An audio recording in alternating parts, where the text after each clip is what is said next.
আপনার এই সমাজে অনেক ছেলে পাবেন যারা আপনাদের মতো নয়, কিন্তু তারা আদর্শবান ছেলে। তারা ভালো পড়াশোনা করে, বাবা মার কথা শুনে বাসায় থাকে। যে ছেলেটা এরকম সামাজিক কর্মকাণ্ডে যোগ দেয় না, কিন্তু সে ভালো ছেলে, বাসায় থাকে, পড়াশোনা করে, সে যখন বড় হবে, সে যখন দেশকে কিছু দেওয়ার মতো সুযোগ তৈরি হবে, তখন সে কিছুটা স্বার্থপর হবে, কারণ তার জগৎটা হলো তার ওই বাসাকে।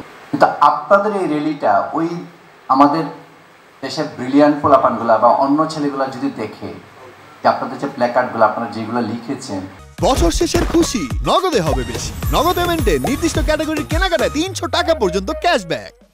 আপনারা কি করছেন? সে ঘর থেকে বের হয়ে আসবে, কারণ আমাদের ছেলেরা আইদার সে ঘরে বসে পড়াশোনা করছে, অথবা কি করছে, অথবা সে ভিন্ন কিছুতে মনোনিবেশ করেছে।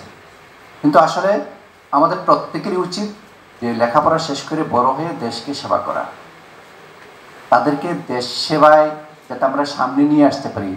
সুতরাং তাদেরকে এই যে প্রোগ্রামটা, এই যে জৌলুসপূর্ণ একটা প্রোগ্রাম, এটা তাদের সামনে করতে পেলে আরও বেশি ভালো হবে। তারা আরও বেশি ভাববে যে আমি তো তাহলে পিছিয়ে আছি, আমি অনেক পিছনে আছি, আমাকেও এইরকম অর্গানাইজেশনগুলোর সাথে জড়িত হতে হবে।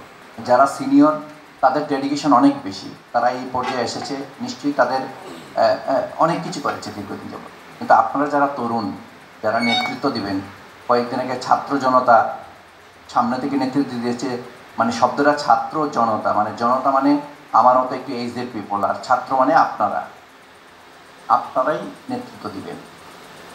সুতরাং আপনাদের এই নেতৃত্বটাকে আরও ভালোভাবে সামনে নিয়ে আসতে, এবং এই লায়ন্স ক্লাব ইন্টারন্যাশনালের মতো একটা সংগঠনের ব্যানারে যদি আপনারা নেতৃত্ব দেন, সমাজকে আরও অনেকভাবে আপনারা বদলে দিতে পারবেন।